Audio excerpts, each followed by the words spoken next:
I've been taking care of my wife's best friend's kid. I'm exhausted, so I told my wife that I'm tired of raising a kid that is not mine.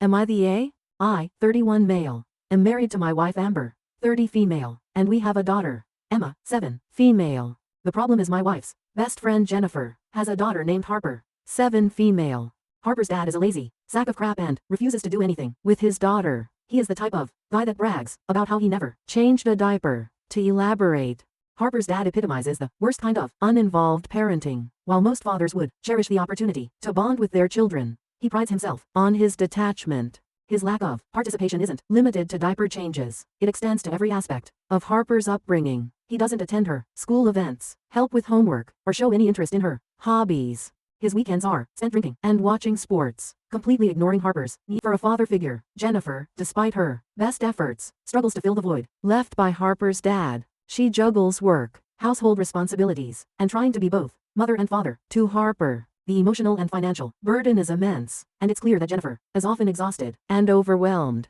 This situation has led Jennifer and Harper to spend most weekends at our house while Harper's dad is drinking and watching sports all weekend. Amber and Jennifer have been best friends for years, and Amber feels a strong sense of duty to support Jennifer and Harper. However, this dynamic has created a unique set of challenges for me. Every Saturday, the time I had hoped to dedicate exclusively to Emma is now shared with Harper.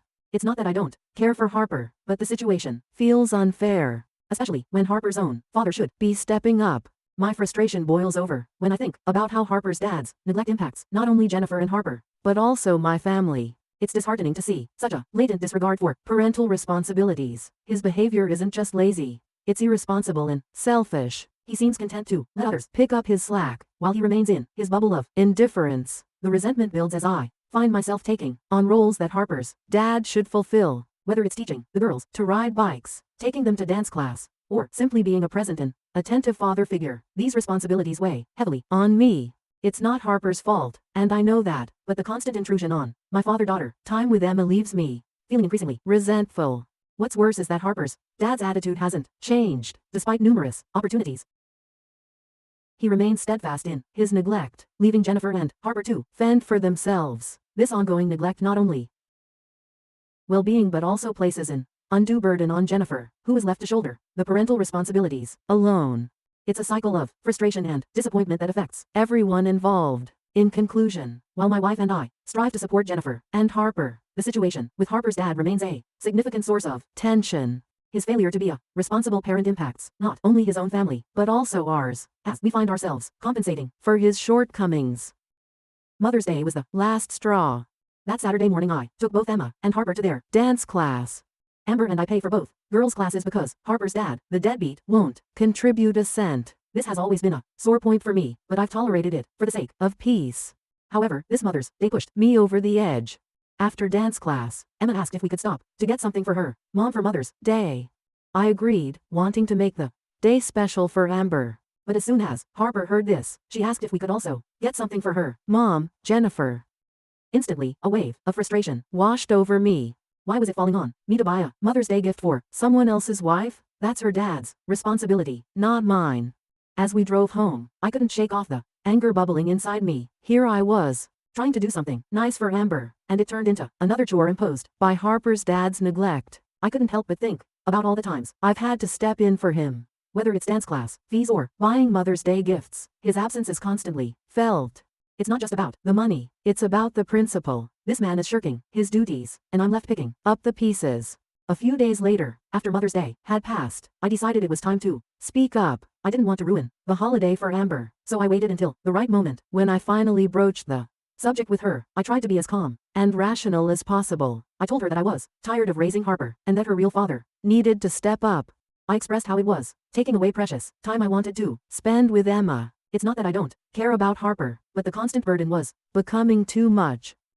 Amber didn't take it well. She insisted that Jennifer is her best friend and that we need to be there for Harper. I understand her perspective, but it felt like my concerns were being dismissed. The conversation quickly turned heated, and Amber ended up not speaking to me. She's been sleeping in the guest bedroom ever since. The silence in our home is deafening. I didn't want to cause a rift, but I felt like I had no choice but to voice my frustration. It's hard enough balancing work and family life without the added pressure of compensating for Harper's dad's negligence. I hoped that Amber would understand where I was coming from, but instead, it feels like she's chosen Jennifer's needs over mine. This situation has left me feeling isolated and misunderstood. I love Amber and I want to support her, but I also need her to see how this is affecting me and our family. I'm at a loss for how to move forward. Just wanted to add some additional info. Emma and Harper are best friends. Their bond is incredibly strong, and they do almost everything together. Seeing them so close is heartwarming, but it also complicates things. Because of their friendship, Harper is almost always at our house, especially on weekends. It was my idea too. I work long hours during the week and don't get to see her as much as I'd like.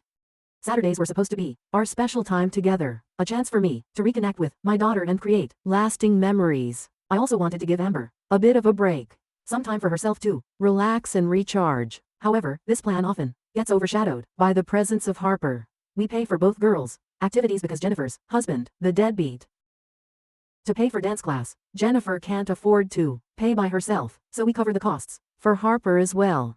It's frustrating because this isn't our responsibility, but we do it to ensure Harper doesn't miss out on opportunities she deserves. Jennifer and Harper do things with Amber and Emma once or twice a week during the weeknights. These outings help strengthen their bond and provide some support to Jennifer, who is struggling to manage everything on her own. While I understand the importance of these interactions, it adds to the ongoing issue of Harper's father's neglect. He should be the one stepping up and providing for his daughter, not relying on us to fill in the gaps. Update 1. Things at home were much worse than I was aware of for Jennifer, and my wife had only recently found out how bad things were. Jennifer had been dealing with a lot more than I had imagined. Her husband's neglect and emotional absence were just the tip of the iceberg. The situation was dire, and Jennifer was struggling to keep it all together for Harper's sake. Mother's Day was the straw that broke the camel's back for Jennifer as well. She grew up in a family that believed you must stay together for the kids, no matter what. But when Harper came to me for a Mother's Day gift, Jennifer had a revelation. She realized that her daughter did not see her biological father as a real dad. This moment was pivotal. It was a harsh reality check for Jennifer, making her see that staying with her husband was doing more harm than good. It was time for her to get out. Jennifer came to my wife to ask for help, leaving because she had no family in the area and lacked the financial resources to leave on her own. She was desperate and had nowhere else to turn. Jennifer confided in Amber, revealing the true extent of her struggles. She was trapped in a toxic and neglectful environment, and the situation had reached a breaking point. Amber, always the compassionate friend, was deeply moved by Jennifer's plight. She knew that Jennifer needed support and a safe place to stay. So, the night my wife was going to ask me if we could help Jennifer, as when I, completely unaware of the depth of Jennifer's situation, told her I was tired of raising someone else's kid. My frustration with Harper's father's negligence had built up, and I vented to Amber without realizing the full picture. That's what caused Amber's strong reaction. The Saturday after our initial argument, Jennifer did not come over, and Emma went to her grandparents'. This break from the usual routine gave Amber and me a chance to have a long, uninterrupted discussion about what was really going on. Amber shared everything she had learned about Jennifer's dire circumstances. The gravity of her situation hit me hard. It wasn't just about Harper's father being a deadbeat. Jennifer was in a crisis and needed our help more than ever. Hearing the full story, I felt a deep sense of regret for my earlier outburst. Jennifer wasn't just dealing with an uninvolved partner. She was facing a serious crisis with no support system in place. Her plea to Amber wasn't just a casual ask for help. It was a desperate cry for assistance from someone she trusted. Amber's explanation made me see the situation from a different perspective. Jennifer and Harper needed more than just occasional help. They needed a stable, safe environment where they could start rebuilding their lives. My initial frustration seemed trivial in comparison to the urgency of Jennifer's need for a lifeline. With this newfound understanding, Amber and I decided to open our home to Jennifer and Harper. It was clear that they had nowhere else to go, and turning them away was not an option. Our focus shifted from the inconvenience of the situation to the necessity of providing support for someone in genuine need. Amber and I decided that Jennifer and Harper could stay with us for the time being. My problem was never with those two. It was that I had to take over for the deadbeat. Knowing the full context, I couldn't turn my back on them. They needed us. When we told Emma about this, she was super happy that her best friend was staying with her. We had a conversation with her, explaining that if she wanted to have time with either parent without Harper, she just needed to let us know. We assured her that we didn't want her to feel left out of anything. Last weekend, with the help of Ohal and some friends, we got all of Jennifer's and Harper's stuff and moved it into our house. The good thing is we have a 4-bedroom house, so everyone gets a bedroom. The bad news is my wife's office moved to the basement. which isn't ideal but necessary under the circumstances. Wish me luck. We shall see how this goes. This situation is far from easy, but knowing the full story has given me a new perspective. We're doing the right thing by helping Jennifer and Harper, and hopefully, we'll come out of this stronger as a family. Update 2.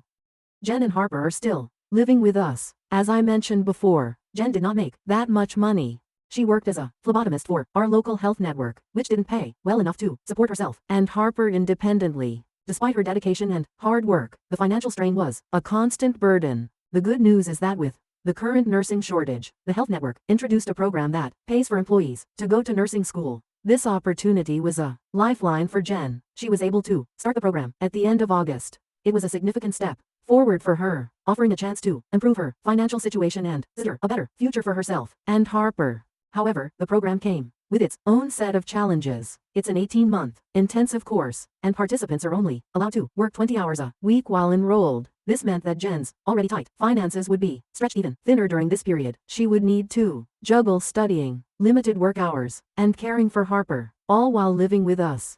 The arrangement we came to was that once Jen graduates, she will move out.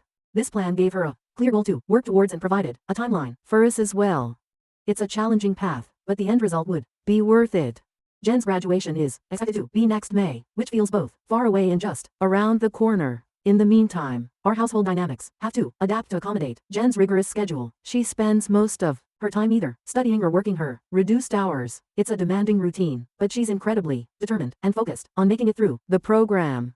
The support system we provide is crucial, giving her the stability and peace of mind she needs to concentrate on her studies. We've all made adjustments to help Jen succeed.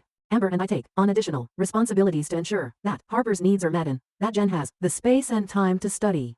It's a team effort, and while it's not always easy, we all understand the importance of what Jen is working towards. The prospect of Jen becoming a nurse is a beacon of hope. It promises a better future for her and Harper, free from the financial insecurities that have plagued them. While the present situation is tough, the light at the end of the tunnel keeps us all motivated. We look forward to celebrating her graduation and the new opportunities it will bring for her family. In the meantime, the divorce with Deadbeat is still ongoing. Once he found out he was going to have to pay child support, he tried every dirty, nasty trick he could think of. It's been a nightmare for Jennifer, who already has enough on her plate with nursing school and caring for Harper.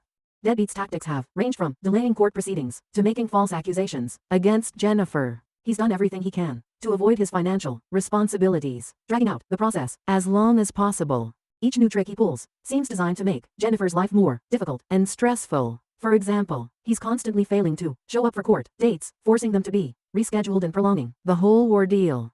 He's also tried to claim that Jennifer is an unfit mother, despite having no evidence to back up his accusations. These claims are baseless, but they add emotional strain and complicate the legal proceedings. Every time Jennifer thinks she's made progress, Deadbeat throws another wrench into the works. It's exhausting and demoralizing, but she remains determined to see it through. She knows that getting the divorce finalized and securing child support is crucial for Harper's well-being and their future stability. The legal fees are piling up, and the financial strain is intense, especially with Jennifer's reduced work hours due to nursing school. We do our best to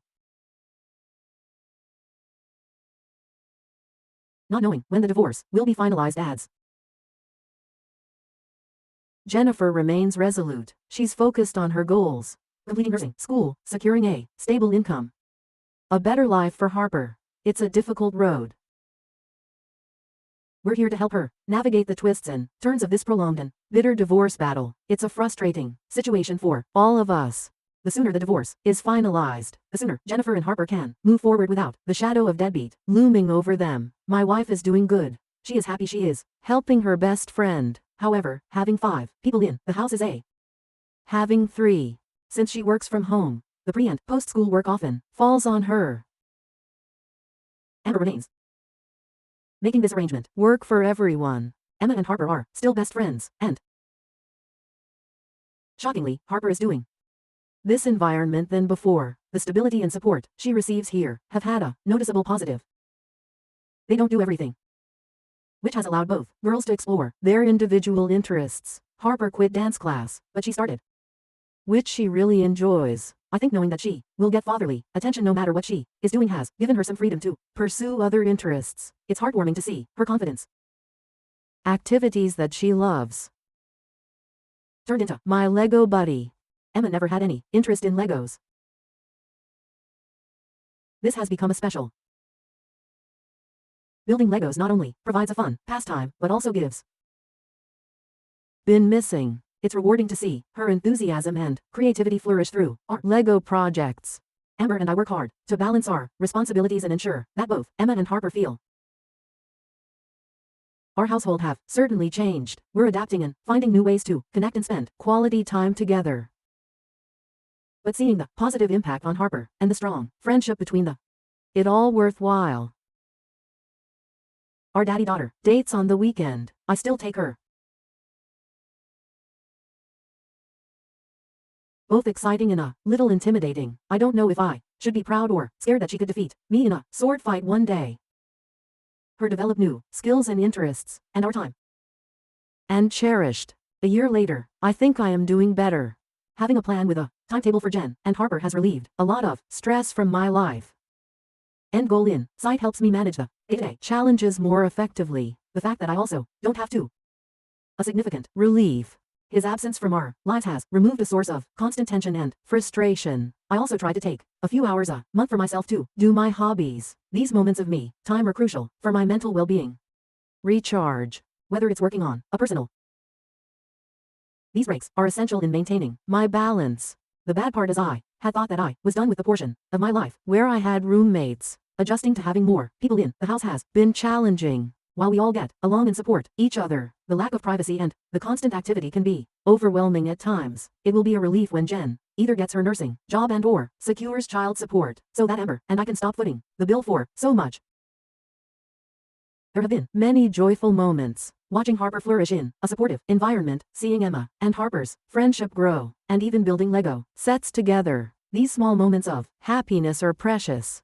They remind me to appreciate the good amidst the difficult. In the midst of supporting others, I learned the importance of self-care. Taking time for my hobbies and personal interests has been crucial for maintaining my mental and emotional well-being. You can't pour from an empty cup. Taking care of myself enables me to better support my family